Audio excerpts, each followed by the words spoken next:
Hello, everyone, and welcome again to another special edition of the Shooters Lounge podcast. I am Matt at PostUp323. Don't forget to like and subscribe, guys, to the YouTube channel, and you can catch us on the socials at Shooters Lounge 3.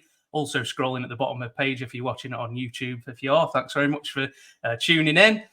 Tonight, we've got another pillar of the UK NBA fans community. We're going to be talking the Miami Heat tonight, and we've got Dan from Miami Heat UK. Dan, thanks very much for having me on, mate. It's a pleasure to have you.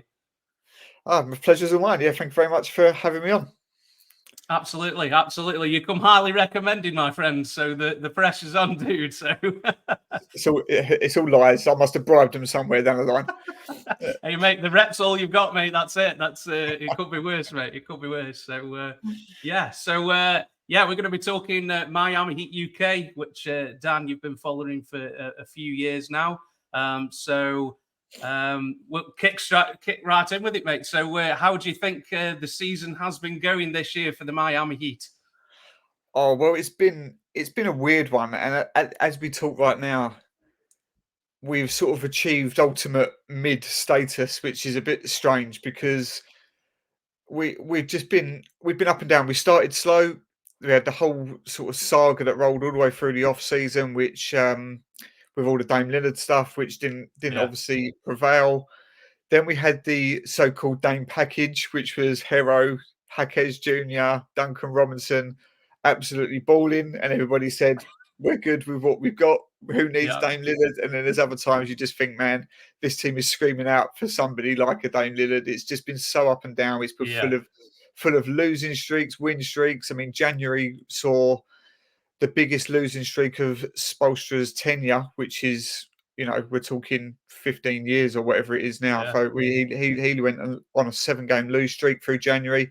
We backed it up in February with something like a 13-3 month. And now here we are. When you just think you're starting to put it right, as we record right now, currently on a 3-game losing streak, with the last of which of those against the Washington Wizards, who had the joint worst record in the association at the time. So it's been strange. It's been a really, really odd season. I mean, we'll get into it a little bit more, I'm sure, but if it wasn't for this franchise and a particular player that can flip the switch, I'd be a bit worried, really, postseason wise, coming into it, of what the future of this franchise is. But of course, we know with everything being so stacked at the minute in the middle there, in the middle pack, you're only a week's a long time in basketball. This time next week, you could be a home seed. So we'll see how it goes. But yeah, it's been up and down for sure. Absolutely, mate. Absolutely. How often do you change on the Lillard trade that didn't happen? Is it a week-to-week thing, a day-to-day thing, or what we're saying? Every time I watch him hit 40-odd points for Milwaukee, it gets to me again. Look, it is what it is. It annoyed me at the time because Miami have hit and missed a lot of times and a lot of star players. KD, Bradley Beal, Harden. All these players have somewhere along the line mentioned Miami, and we've not got any of them. And then Dame Lillard said only Miami, and we still didn't get him. So it frustrated me because it was the one player that we just screamed for. We haven't got a real true scorer. We've got a lot of good players that can comfortably get you those 20, 25 points a night. But they all have to work hard to get those, and Dame doesn't. He's the sort of player that would have been just perfect for this team. It would have been a dream with Jimmy Butler and Bam Adebayo. I feel like that would have been a conference contending team. And it didn't happen. And so, at the time, I was angry. Then, as I just said, I watched, people, especially the rookie Jaquez Jr., really ball out and start to show some promise. And obviously, that when a trade like that doesn't happen, you see the depth that this team can go down to, and you think, well, there's still a lot of things that you can be pleased and thankful and hopeful for come postseason. But then, as I say, Dame will go and win a game single-handedly, and I'm right back full circle again. So, it's an emotional one. Another Dame game winner, and you're like, oh, that could have been. That's it. Yeah. So, a day-to-day thing, like. I still want a little nugget. I still won't rule out that he ends up with the Miami Heat at some point. I've just got a little inkling. Wow. Okay. That could be me absolutely grasping at straws and winning that hope on. I've just got a little feeling if this all goes a little bit wrong, for Milwaukee, a first round exit, that might all come around a bit more full circle again, and they might be interested in that sort of package, considering how much those players have improved. So we'll see. Mm. I'll leave that little hope. You're not you're not letting go yet, mate. I haven't let go of the rope yet. No. Fair enough. Mate, you could be facing them in the first round if things keep going as they are. So you might play a hand in it already, mate. So it could very well happen. But yeah, it's happened 3 times already in the last few years where we've had them early on. So is it a rivalry with the Bucks then, mate, or what? I think it's a little bit, not so much maybe as it is with Boston, because Boston rivalry has become a recent thing in the last 3-4 years, and it's also at the latter stages. Obviously, 3 out of the 4 Eastern Conference Finals have been Heat versus Boston, so I think that rivalry is there. But yeah, certainly. I mean, we've run up against them 3 times in the last 4 years as well. We've beat them in 5 twice. They've swept us once, but that all came relatively early. I think that was all first or second round playoff series. So. It is becoming a bit of a thing. And as I said, the way things are shaping up, it could happen again. It could happen again. It has to be a rivalry. Like one team has to win. Both teams at least have to win one streak to be a rivalry. If it's kind of one-sided, is it really a rivalry? I'm kind of on the side of like it's not a rivalry. If the same team wins year after year, it's just it's not a rivalry, is it? But if like one team 1 year and then they get their own back or vice versa, then I think when we beat them in the I think the first time we beat them in the series was in the bubble, and then we beat them in 5 in the second round, I think that was. And then the next year we played them again and they swept us, so they got their revenge. Of course, we came through the play-in last year and first proper round of the series again up against the Bucks, and that was the whole Jimmy Butler master show where he's telling Drew Holiday that he owns him and beating them on their call. And again, we beat them in 5. So who knows? Look, if they come up against us again, that's going to be fresh in their memory. So rivalry is probably not far off. No, absolutely.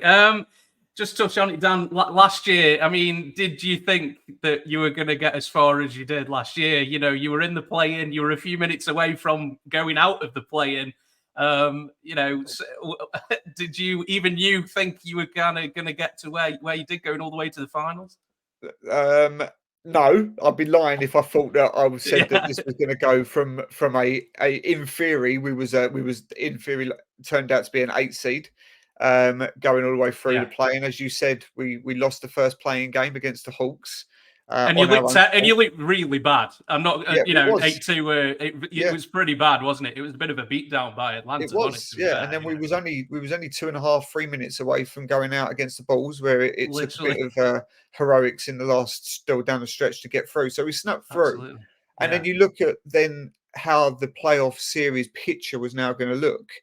And it was going to be, if it all went to form, Bucks in round 1, Knicks, who are very well organised now, in round 2, and then obviously Boston in the finals. Now, I've always said, look, there are teams that are built for the regular season, and there are teams that are built for the playoff season. Miami Heat are not a regular season team. They almost play it, especially a certain Jimmy Butler, who just feels like you don't think he's interested in basketball at all until the playoffs come round, or until, say, March, April come round, and then suddenly he starts to take some interest. And I maintain that he's a top 3 player post-season, because the record speaks for itself. I don't see hard to argue, Dan. Hard to argue, mate. Yeah. I mean, look.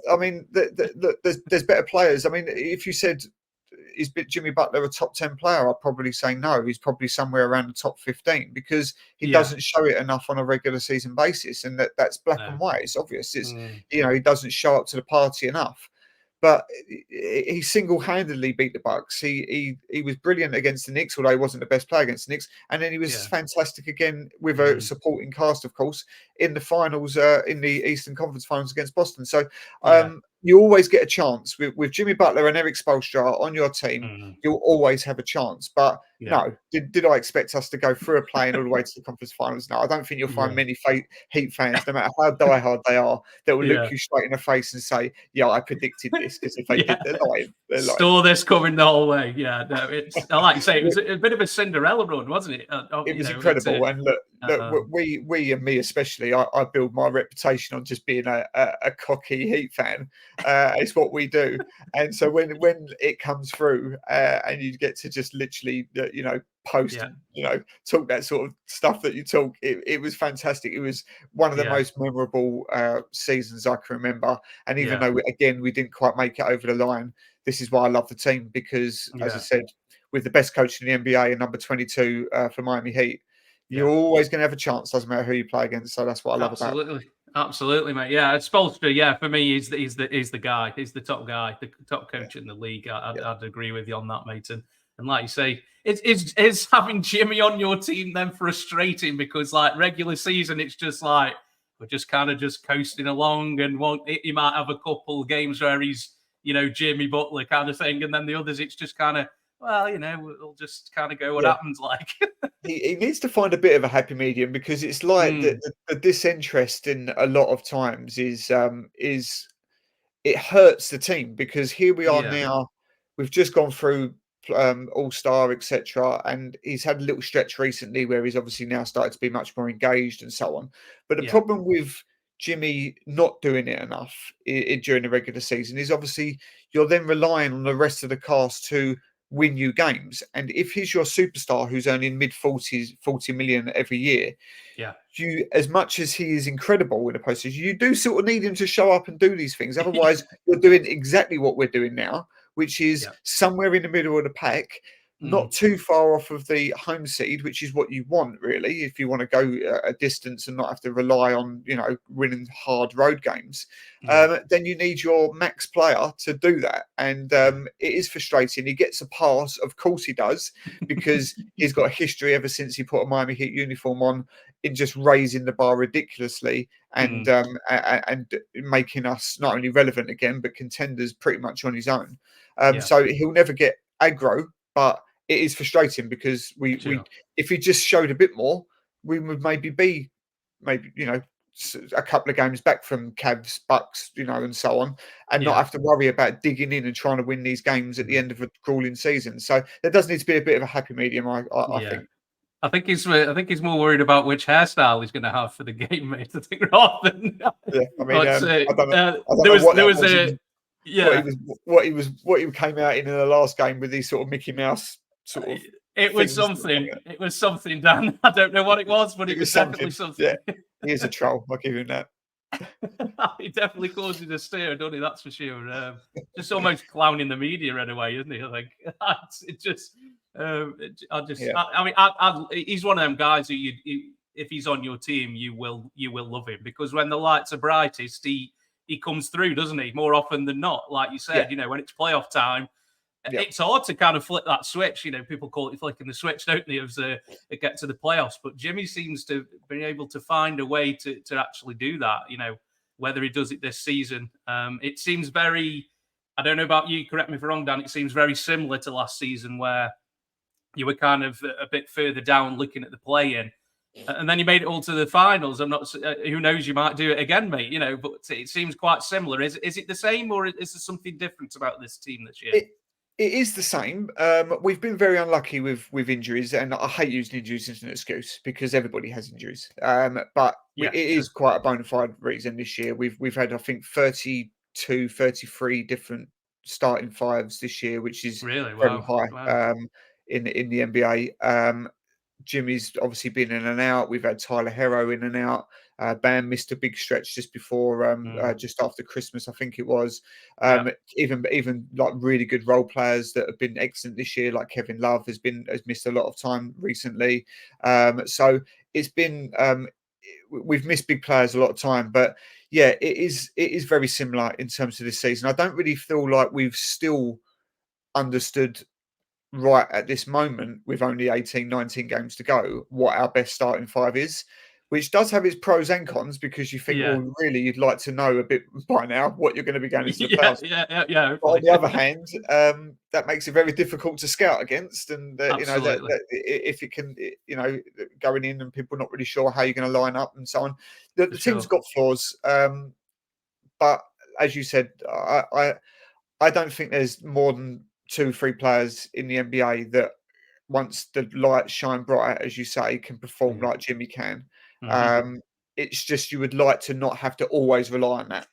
And Well, he's yeah. getting older. The way he plays his game, he's not like he's a spot up shooter. It's not like Steph Curry who can just pull up and win you a game on his own. His Yeah. way of winning games is battering you into bodies, driving to the rim. Yeah. That's a lot of exhaustion on a 34-year-old. And Yeah. is even though you never ever see me question him, you do think at some point maybe the luck's going to run out and maybe Mm. the engine will run out, and that's then it's going to be a Yeah. concerning time. But hopefully that's not yet. But yeah, to answer your question, it is a very similar time. I'd like to think that this roster is actually slightly better built than it was last year. I Yeah. think if we can finish the season strongly, I wouldn't even rule out us finishing in a home court seeding in fourth. I think we're only a couple of games back at the moment from the Knicks who hold that spot. But we've Yeah. got to start putting runs together, and Mm. that really starts now. And you can't do that when you're losing games to fodder like the Yeah. Wizards that we've just done. So Yeah, I bet you that one stung, didn't it, mate? I think it's still annoying me now. hate to bring it up. Sorry, man, but yeah, it's that them kind of losses are ones that you look back in it and you think, oh, we're one win away from difference Yeah, between fourth and that's it. fifth was that loss, and it's like, And the thing is, as well, is we'd been on a good run. Like we just came out back from a long road trip, and we came back, I Mm, think, 8-2 in the last 10, and we yeah, was beating some good teams along the way, and then all right, we then lost 2 on the road to the Mavs, which was a bit of a frustrating one because that game was in our hand, and then the second night of a back to back, it's almost like a scheduled loss. We went and lost to OKC. Look, I've got yeah, no problems with that. They're a really quick team. They're a really good team as well. yeah, No problems there. But then you come back home and you play a team that even the night, I think, or the game before had won their first game in 16 games, and then you go and lose them on your home court at yeah, almost full strength. They're the sort of games that you think that's unforgivable, and that's an mm, engagement thing again, yeah, whether we're just playing down to our opposition. yeah. And Miami are doing a really weird thing at the moment where we can't beat the good teams. Our record against the good teams are awful. In fact, I've Oh, even really? got it here quickly for you. Oh, So wow, no go, yeah, man. Miami's record against the good teams are here we go 0-3 versus Boston, 0-2 versus OKC, 0-2 versus Minnesota, 0-1 versus Denver, 0-2 versus the Clippers, 1-1 versus Cleveland, and 1-2 from Milwaukee. I make that up. I think that's about 3 out of 13. So we can't Ouch. beat good teams, which Yeah, is tough. yeah. But we're not beating the bad teams either. So, We're, we're we're in, losing we're in to that medium, mate. We're in that middle, so then, aren't we? that's it. We're doing all right against the Hawks and the Bulls and the Magics and all of them.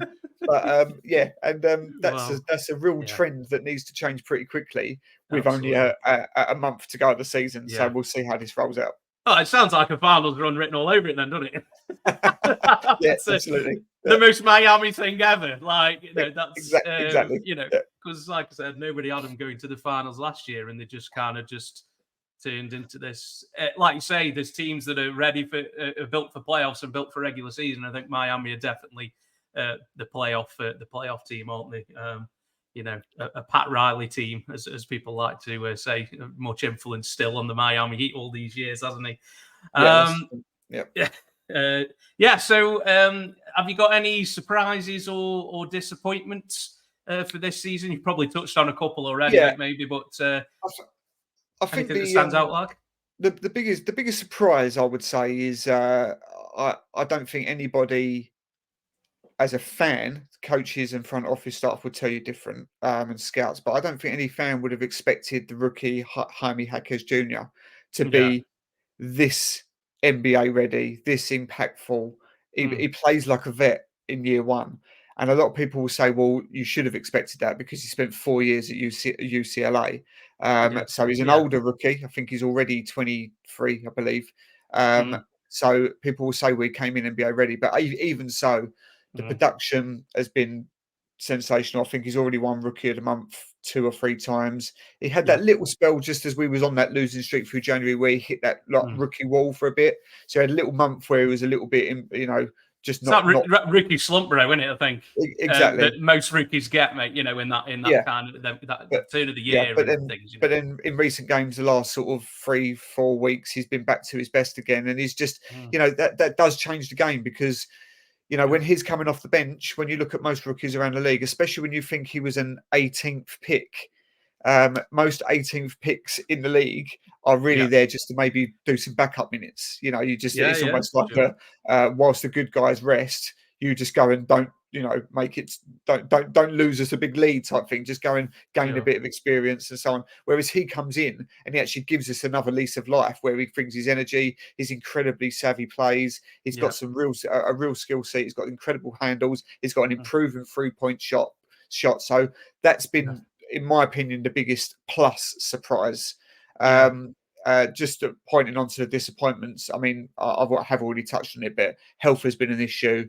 It's I would say probably the biggest disappointment would have been maybe that the fact that some people wouldn't say this is a disappointment. Some people will say this was actually a good thing, but the Cole Lowry experience really ran its course. I was a Cole Lowry fan. I thought that the move was good. I think I give him a lot more credit than what a lot of other Heat fans on this sphere do. But that relationship needed to end. That was. Found some things out really about that relationship that it was never really from day one what the Heat maybe expected them to get. They thought they was going to get like a culture guy that come as an NBA champion from Toronto. He butted heads too much with the front office. He wasn't maybe the best teammate, even though on court you would never know because once he's on court he is a winner, he is a professional.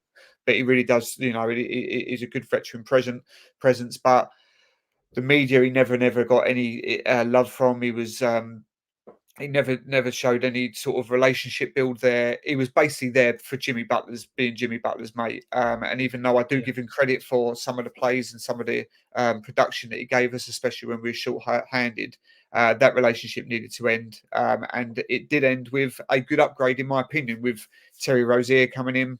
They got the first-round pick for him, but I think that was a good move. And then we've even filled the roster now with that little bit of salary space where we've managed to pick up Delon Wright, which is, in my opinion, another good bit of depth. And now Patty Mills as well, who, is another vet, another leader, another champion, can give us a bit more shooting. So on the whole, I think that was something that needed to happen. But still a bit of a disappointment in my opinion, because I was just a big Kyle Lowry fan. Yeah, fair, mate. Yeah, I mean, like I said, I think Rozier is a nice addition, mate. He could definitely be an X factor, couldn't he? For sure, he's one of them guys who could give you 25 any night or 30 any night, couldn't he? On his own, off the bench or whichever. He's definitely somebody who's going to give you a bit more offensive punch than I think. Lowry as an offensive kind of threat. I think it had gone, hadn't he, mate? I think. This is, you've hit the nail on the head there. I think that Lowry would give you a bit more defensive presence. He still leads the Heat now in charges drawn, even though he's been gone for 6 weeks. So he gives you that side of it, and he is he's a floor general.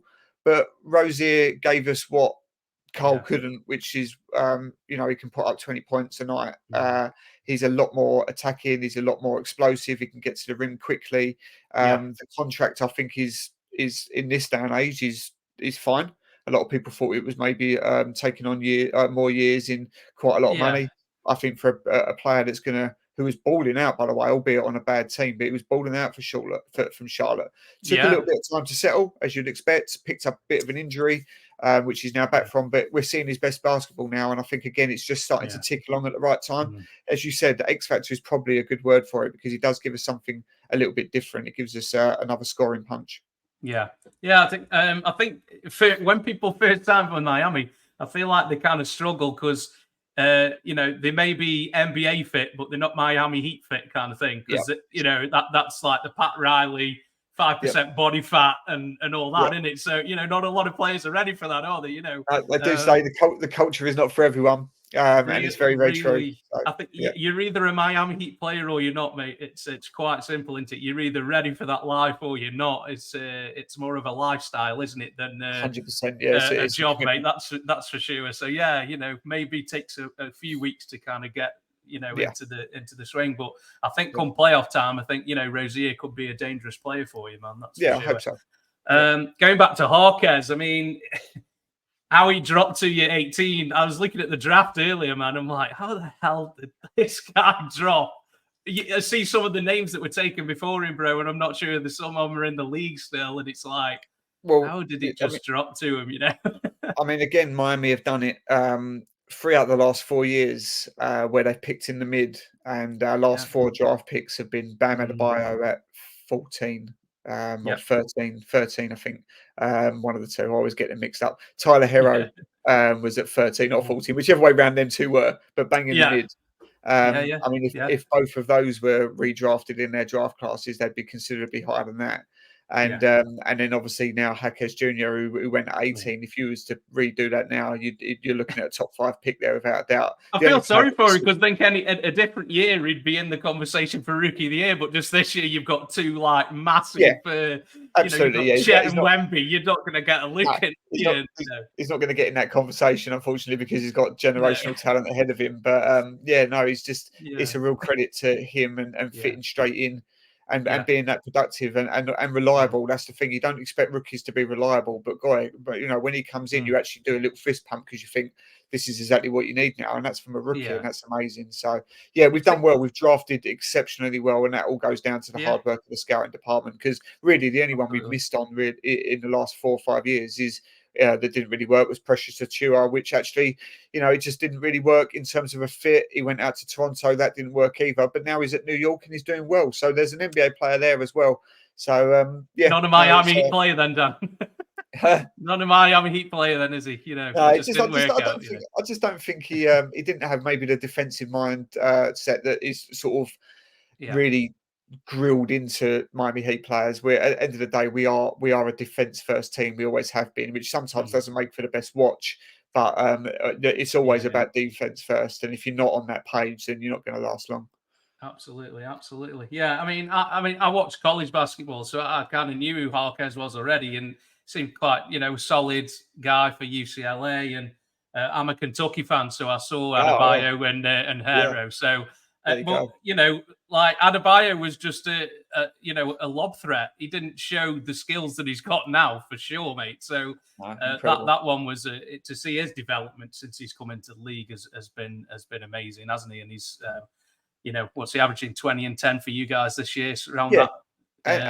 And the thing is that people will still have some daggers out for Bam because they expect their center to be able to put up 25, 28, 30 points. And he's never going to be that. He's not going to be, I don't think he's ever going to reach the levels of like an Embiid or a Jokic. It's just not, he's not that offensively aggressive enough to be able to do that. He can do it on a night, but he can't do it on every night. But nobody is asked more in the NBA as a center on them every single night to what Bam is that he has to basically be our defensive anchor. He has to, control and run an offense through pick and roll with Duncan Robinson and whoever else can do it. He has to guard the perimeter, has to guard 1 through 5. Nobody is asked to do as much as him every single night. And yes, of course, there's things that he can improve in his game. But I think he's a unique center in this league, a unique two-way center. And if people are just going to box score, then they just will never understand his game. Yeah, I mean, not everybody's going to be the Joker, are they, mate? They're not going to have 30, 10, and 10, are they? Do you know what I mean? He's not the rule. He's the exception, isn't he? And like you say, very different player. And they play a lot of the offense through Adebayo as well, bro, don't they?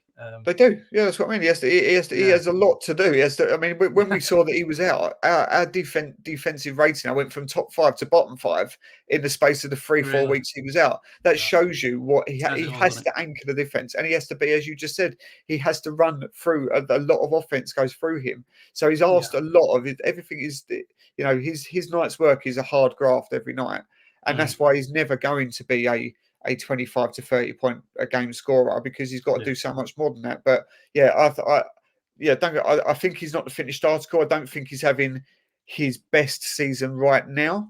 But Right. again, I think he's I think he's a special player, and I'll always be waving the flag for Bam. I think he's a real talent. I think he's going Yeah. to be a culture carrier there for many years. Are you a fan, Dan, where if the players are on your team, you're with them, or are you very critical when it comes to your team? Or what kind of Miami Heat fan are you, Dan? Basically, I had to support a Morris brother, so for a year I had to defend Markieff Morris. I can't stand the Morris brothers, and he was traded to my team. He got in an altercation, obviously with Nikola Jokic.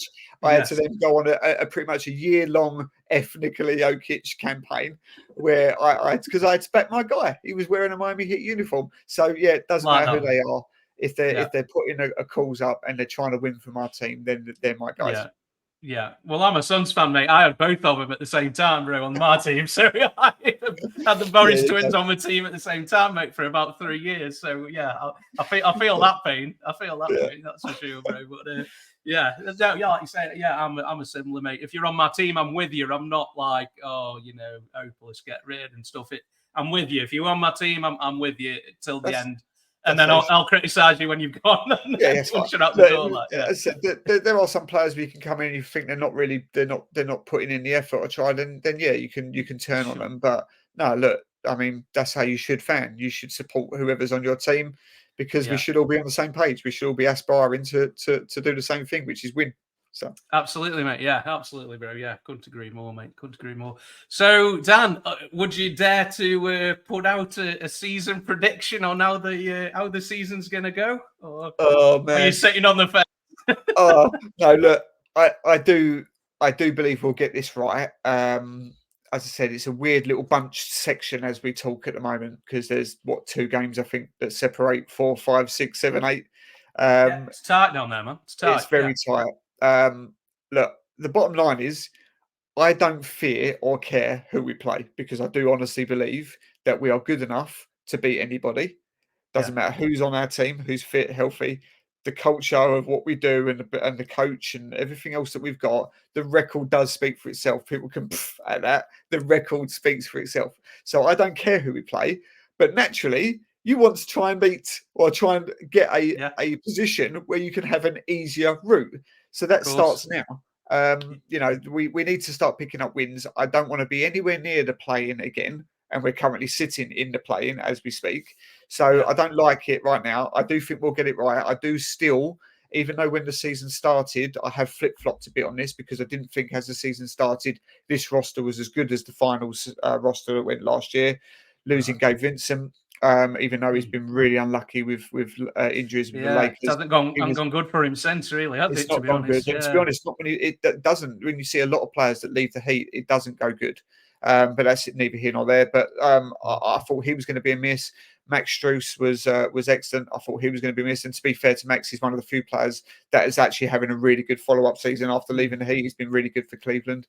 So I was not overly confident that this team was as good. But now the trades have happened. We've added Rozier and we've got a bit more depth, and obviously the Lowry situation has now removed itself, etc. If we can stay healthy with Jaquez Jr. in, who's been brilliant, with Hero, who has been good when he's been available, and if Jimmy now does get into playoff mode, which he tends to start to engage more, it's really, really difficult. You'll do many of these UK fan account pods, I'm sure. I don't think anybody could predict what Miami could do because one thing that every team above the Heat in the East won't want is a first-round matchup against the Heat. Absolutely not, mate. If they say bring them on, that's bravado, and they're lying. They're lying. You don't want Miami round 1, bro. No way, mate. No absolutely. Way. Now look, you're asking me, if we go through the play-in and end up with Boston in the first round. No, of course I don't want that. Boston have been ridiculous, absolutely ridiculous this year. Yeah. They are the most talented team on paper by a mile. Yeah. But I'm not going to go there and fear it because there's this psychological thing that's going on as well, where Boston are a regular season juggernaut, but they've got this little thing that's hanging over them that goes, you still haven't done it in the postseason, and you haven't done it twice in the last 3 years against a team that on paper are so inferior to you, according to a lot of the media. We was given a 3% chance by ESPN of going through against Boston, and we did it.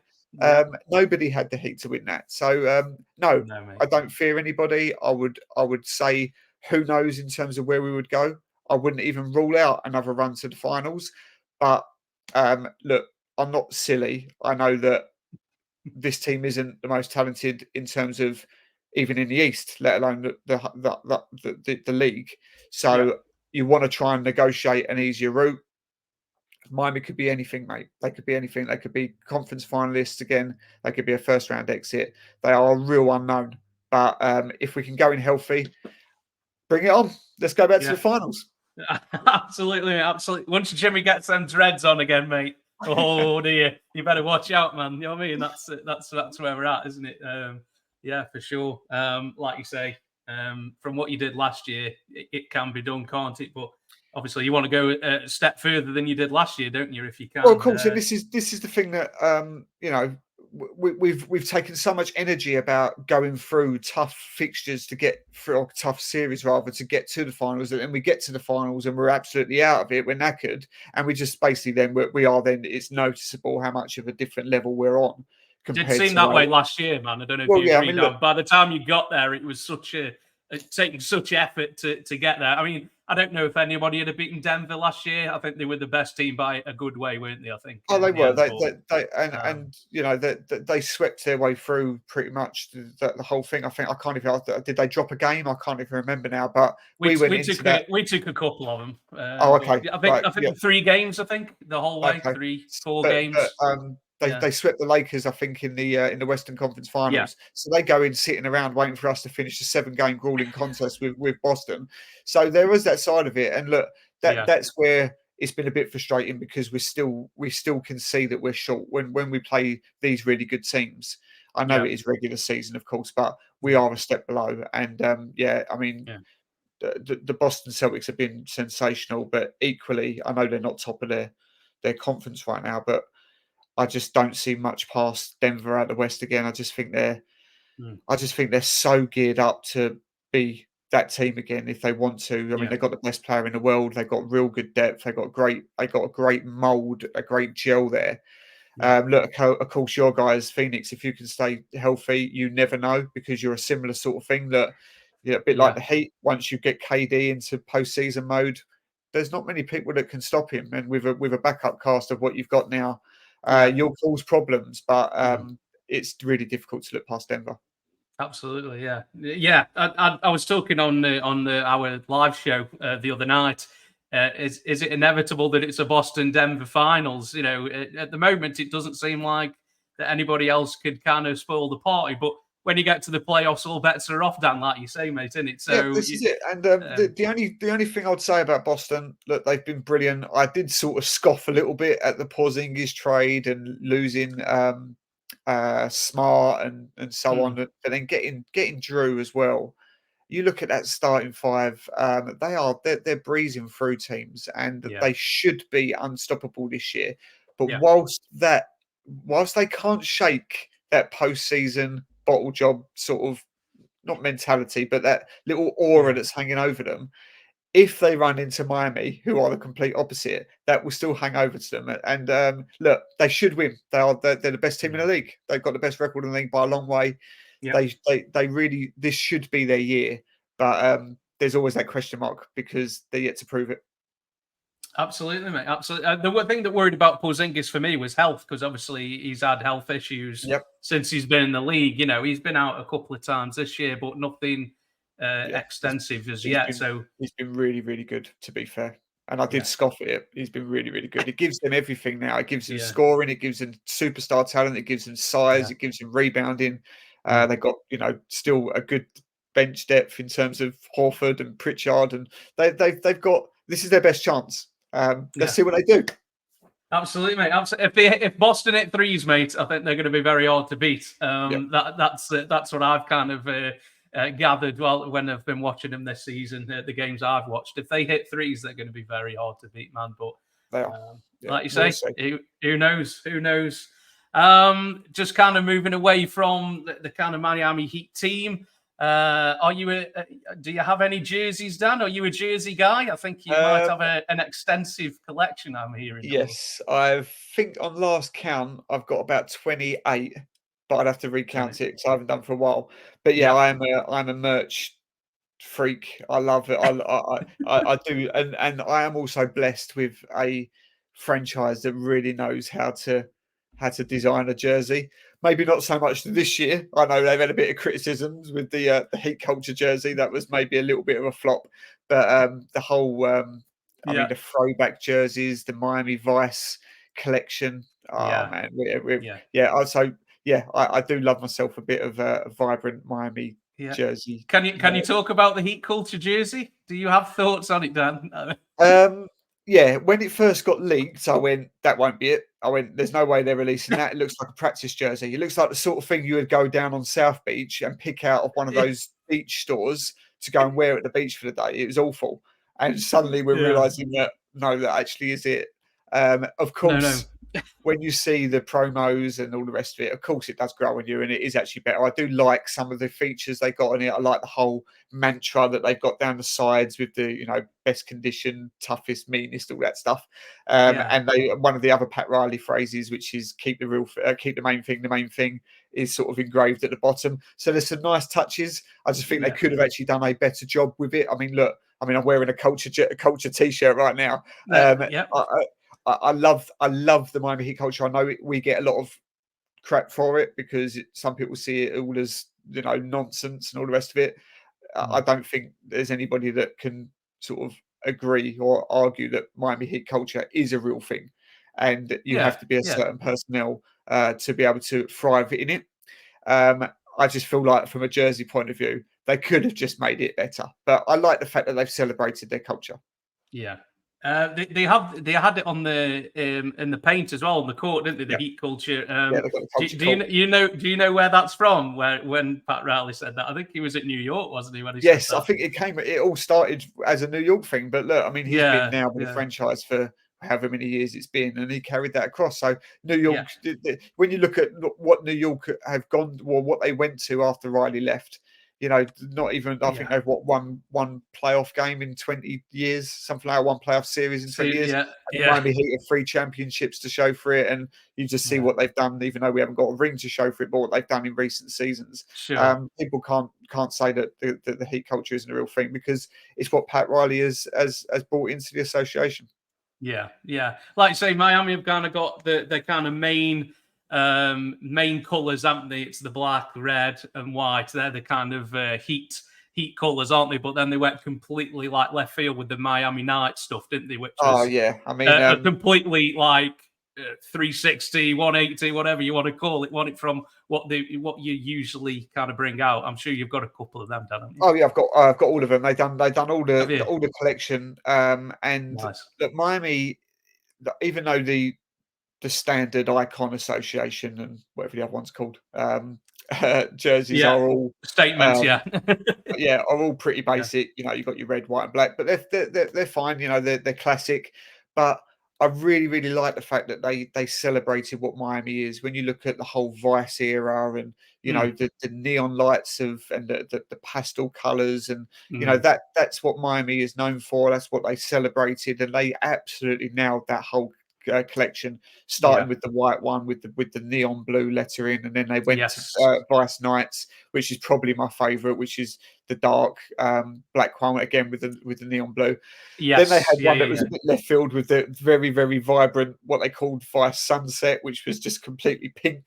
Doesn't necessarily look the best on a complexion of myself, being a pasty ginger haired lad. But still lovely. And then they sort of finished it with a nice one in the light blue, which again is a very nice one. And then they done the mashup, which was their last one, which I think was them running out a little bit of ideas. It looked a little bit like one of those sort of fruit pastel type slushy things. Is that with the different font for each letter and stuff? It still had the same font, but it looked like a blue and red slush puppy that they'd merged together.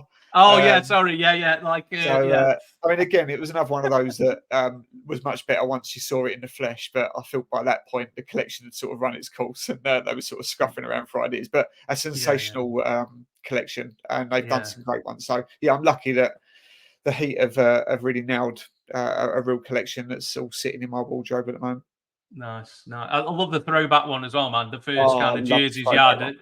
That's the one that just doesn't get old. Kind of like the Sunburst for Oh me, yeah, just doesn't the get old. Suns one's Just lovely as well. Yeah, I mean, to be yeah, honest, the throwback era is all the retro stuff around the league. When you look at like the yeah, Pistons and the Grizzlies and the Raptors, the Suns as well, the yeah, Magic. yeah, But yeah, the Heat white throwback jersey and the black one, but the white one is just that is yeah. so clean. I mean, Classic.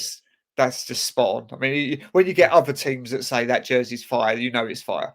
So Yeah, yeah, I think that's it, mate, isn't it? Yeah, I think yeah, once other teams go, yeah, mate, that's the one. Then yeah. I think you've done well. What are your thoughts on the one where it's got the different font for Miami on the front, Yeah, which is the yes. 75-year one? What was Yeah, that that? was What were last your year. thoughts? Again, I quite liked them. Again, I think there was more of a negative than a positive because we've done two editions of that. We've done a black one first and then a white one.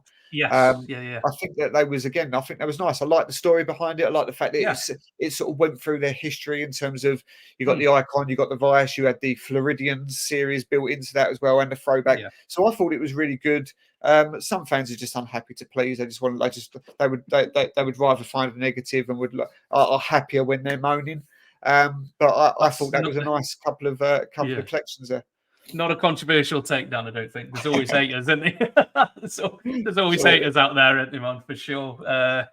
Yeah, I think that's going without saying. The white hot one, I think that was one that LeBron wore. I think that was Yeah. one which was They're just really very rare. simple idea, but just worked. Yeah. Just They're really just rare as well. I still they did yeah, a white hot one, which was the white writing on the white jersey, and then they done a yeah, black edition as well, which I always forget what they actually called it. But yeah, black on black, I think they called it. And yeah. I tried getting them once. I thought I'd take a chance off of a Mm. unreliable source, and they came and it was completely fake. So they just got. I just gave them away because I don't like having fakes in my collection. But I'm still after No, them. yeah. They're Oh, still really? quite hard to come by. So Yeah, I bet. I'll Yeah, get them one day. you have Yeah. to get on to hooping and littering or I've tried. something. I've tried. Yeah, I've tried. He struggles as well. So one day I'll Really, get 'em. got One to day get I'll the get 'em. feelers out there, mate. Get some people on Absolutely. it. Yeah, absolutely. Do you watch many other? Are you just Miami Heat games, dude, or do you watch other games if you can, or do you Yeah. just stick to Miami? I used to only really have time for Miami. When I used to, I mean, I've been doing this account for about 4 or 5 years now, and I used to Yeah, do podcasts, live feeds for every game, stay up for all the games and give live comms and all the rest of it, yeah. and it just took too much of my time away. A lot of About a work, a year lot of work, ago, man. A yeah, lot of about a work. year ago, I stopped all of the sort of coverage, if you like. I still stay up for all the games pretty much, Right. but it now gives me my evenings back a lot more. So Hmm. this year is the first. Even though I did watch as many as I could, but this year is the first year really where I've took a real interest in watching everybody else because Right. even though I love my team, we're not a very good watch. We're actually quite a boring watch in terms of a Yeah. defense-minded team that guts out and grinds out results. Like I quite Yeah. like that style of basketball, but Yeah. when you then go and watch Shea Gilgeous-Alexander and Nikola Jokic and Luka Doncic and Tatum and all Yeah. these players, and you think, "God, actually, basketball's really exciting." And so I've really Yeah. enjoyed watching other teams. So to be honest, I mean, Yeah. I would probably say I've watched 250, 300 games this year. There's not many Really? games. Yeah, there's not many games every evening where I've not gone on League Pass and seen who I want to watch. So I've really, really Wow. enjoyed watching and covering the rest of the league. So now I've got a bit of time back, well and truly. Nice. Expanded my league That's wide. that's a lot of hours, man. That's a lot of Yeah, hours. just, I mean, what else are you going to do? Watch Love Island or something? What I mean? It's like, Preaching to the choir, mate. Yeah, yeah, absolutely. I'd rather, yeah, NBA over everything, mate, for me. So, yeah. there's only a few of us who think that way, mate. So, Well, that's it. we're I in mean, the rarity. that's one thing that I do love about it. Actually, the fact that it's a niche sport in the Yeah, UK. I do yeah, quite like that factor about it. So mm, there's a little group of hardcores that we are, and you can really, Yeah. talk and not have to go down the pub and hear terrible takes about football. But you can actually talk to people that actually know and watch the game. So I quite like that. Like-minded people such as yourself. Exactly. Yeah, Yeah. absolutely, mate. Yeah, yeah. I mean, I thought really there wasn't many people who watched the NBA, and they kind of started to connect to a few people in lockdown and stuff because Yeah. obviously, yeah. And then they had the bubble and just started connecting with a few people then. And I didn't realize just how many. I just thought I was the only Suns fan in the UK. I thought there's definitely nobody else in the UK who. But we've found like a small. Yeah. A There's little like hub. 15, 16 of us who are in this in a group chat, and That's it's great. kind of you're cool to kind of share the experience because Yeah. everybody's got to stay up late because it's a Suns game and they start at 3 a.m. and Oh yeah, man. so I you're don't know how kind you of do it. sharing the experience. I Yeah, didn't man. think of It it is. when I chose my team, dude. That Yeah. the 3 a.m. tip off was a good idea, but Didn't research it. Yeah. no, I should have gone for East Coast, man. Somebody, but Oh, it's brutal. the team Yeah. chooses you, don't you? You don't choose the Absolutely. team, Yeah. but No, it's really good. It's really good. yeah. So, how was your experience of the bubble? Did you enjoy the bubble experience? I thought they did a really good job, to be fair. I thought that, Absolutely, it was it's something that I think over the years people will look back, man, and it was an yeah, unbelievable thing that they got it done, and yeah, exactly. Yeah, I think mm, that, I think if anything, the products didn't diminish. I think if anything, it was actually the next season where the product maybe wasn't as good because they had such a quick turnaround. I think they only yeah, had, what, 6 weeks, 8 weeks between the yeah, finals and the season started. So yeah, you saw a lot of injuries, you saw a lot of, mm, player, load management and so on. So I think if anything, that yeah, was maybe the season that sort of yeah. really got impacted most by Yeah, the it was the condensed of it as well, wasn't it? The not so long between games. That's when yeah, you that's start right. getting injuries, Yeah, really, and wasn't it? Yeah, it was yeah, obviously a season that was shortened as well. I think that it yeah, was, if anything, that was the season that saw the real impact on terms of COVID. But I think the bubble itself, mm, hats off to them. That yeah, was a struggle thing to do. It was, everybody thought, how's this going to work with, no fans, but they've done a good job with putting all the graphics up and letting people dial in and watch it, pumping in yeah. crowd noise and all the rest. And I think, look, you know, that it didn't feel weird, and I think that's the biggest compliment you could give it, really. When everything else in the world was weird. Exactly. Yeah, no, yeah, like I say, did really Yeah. amazing job they did getting that up and running. And there's a couple of books that some people have wrote about it, and kind of what reading what actually went in to get that off the ground and get it all set up and things. It's just Yeah. it's an amazing read, to be fair. But so, have you got any favorite players then, other than any Miami Heat players this season, Dan, that you've enjoyed? Yeah, I've To got. I mean, watch. obviously, there's. I think that we're living in a pretty special time where there's so much talent in the league now. I mean, I admit, look, I've not been a fan for more than 7, 8 years, whatever it may be. So I know this is a little bit naive because I don't know what it was like back then. Yeah, But when you look at the young talent, the 25 years and younger, the league's in really good hands as we're just about to lose some of the real stars in the next couple of years. We're not going to see much more of LeBron and KD and Steph Curry. They're at the sure, yeah, twilight years now, but sure. still performing ridiculously well, by the way. But when you Yeah, look at, yeah. I mean, it just absolute species. They really are. It's just Mm, incredible. So I'll keep enjoying all of them. But yeah, I think that with Luca and Tatum and Shea and mm, um, Wemby now coming in. The league's in really good hands in terms of, so that's a great thing. But in terms of mm. my favourite players, I don't think there's anybody that you could that doesn't matter if you're. I don't see how what anybody could say that would make you not like Steph Curry because he is. Yeah, I mean, he's just. I've never seen a player that can just take a game away when he wants to. Um, yeah, he plays with a smile. I don't think he's arrogant in any sort of way, even though in theory he should be because he's the best that's ever hit the yeah, court to do what he does. yeah. He's got the rings to show for it. He's got the legacy to show for it, and yet he's just always a fun watch. Every time I've watched Mm, the Warriors, you're watching because this is Steph's team, and you want to see Steph do Steph things, and he does. yeah, And when he does, it's just like you yeah, shake your head. Of course, there's some incredible, players that can do that sort of thing with Jokic and Luka, especially where you think, wow, these are just they're playing with a smile on their face, and it's just a joy to watch. But Steph Curry is mm, probably probably my favourite non-Heat player, along with Dame Lillard, just for the fact that Never let him go, Dan. Never let him let him go, go. man. I've got to keep going with him. So yeah, Follow it through, man. Follow it through, mate. Yeah, yeah, absolutely. So yeah, they're the two that I would say. But I mean, look, God, you know what Shai Gilgeous-Alexander's done. Even players like Fox and Halliburton. You know, these players that just play at a million miles an hour, which is so not what I'm used to watching Miami. That everything's really slow and we're always 29th out of 30th in the league in pace, and everything's slowed down to Jimmy's way. So it's really good to see this explosion of talent. So yeah, but. Yeah, they're my two, I'd say. Yeah, Dame and Steph got to be my favourite non-players. And also just a little shout out to Victor Oladipo because even though he's not a limelight player, I just admire how a player can keep getting up from injuries that should end his career and keep giving not giving up his dream to be another player along the elite. And even though this latest one might not ever see him got back there, you wouldn't ever tell him it. His mentality is, I'll still be there. I'll still be an all-star. This is what he wants to do. So I really hope he stays fit and healthy. I absolutely adored his time on Miami. I've got his jersey. I think he's a winner, and I love his mentality. So a little shout out to Victor Oladipo. Nice, man. Nice. Yeah.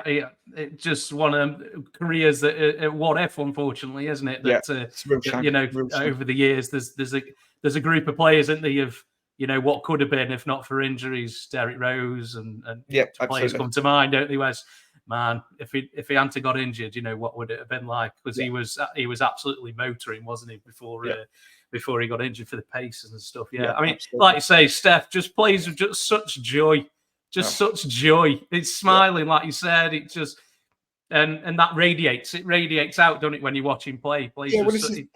This is the thing about when I look at greatness, and some players, they do have an arrogance about them, and they probably should have, and sometimes that works.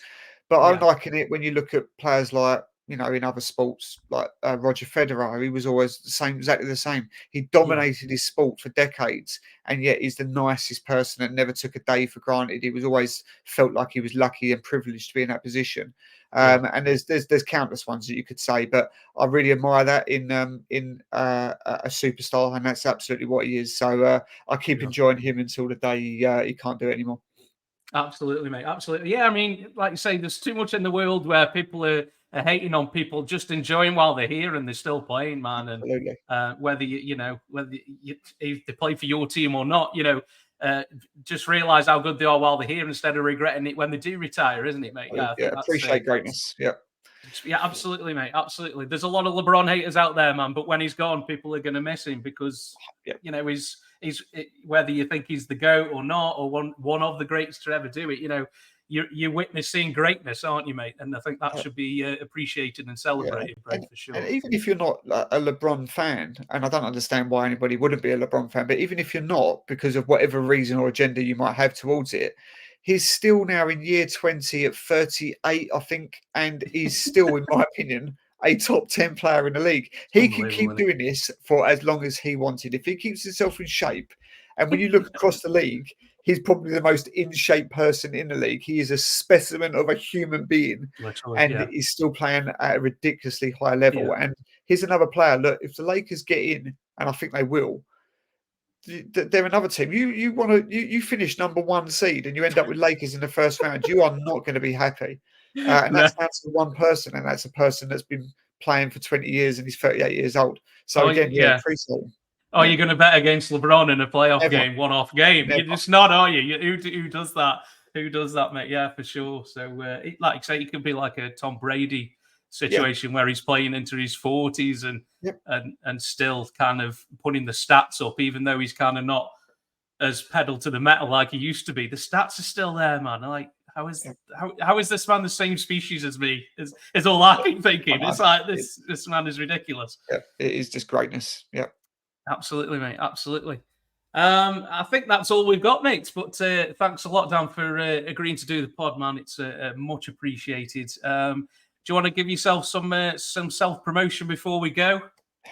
Yeah, absolutely. Well, thanks for having me on. It was really, really good. Time absolutely flew by, so I really enjoyed that.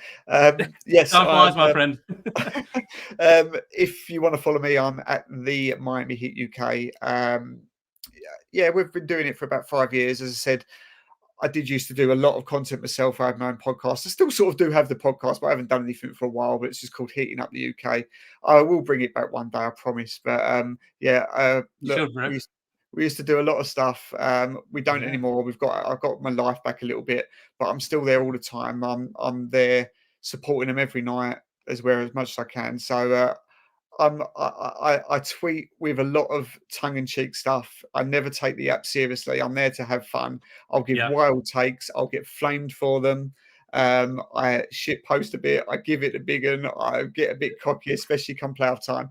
But there's never any malice. It's always just fun stuff. That's what life should be about. So don't take anything I say seriously. If I get a take wrong and you want to flame me for it, please do, because I laugh at it. I love it. So it's all about interaction. I try not to be biased. I don't always succeed, but give me a follow. I'll follow you back if you're knowledgeable and fun and not abusive NBA fan on this app. Then I'll sure to enjoy your interactions as well. So yeah, give me a follow. Absolutely, mate. Absolutely, mate. Yeah, thanks a lot, Dan, again for agreeing to do it, mate. It was a good time, mate. I really enjoyed it, man. So thanks very much. Go give Dan a follow at Miami Heat UK. And like and subscribe to the podcast, guys, Shooters Lounge, and also catch us on the socials at the Shooters Lounge 3. This podcast will be dropping on Monday morning at 9 a.m. And I'll chuck that out once that goes live, so you can listen to it on the morning commute or watch it on YouTube, whatever takes your fancy. So thanks very much, guys, for tuning in. We will see you again next week. Take care.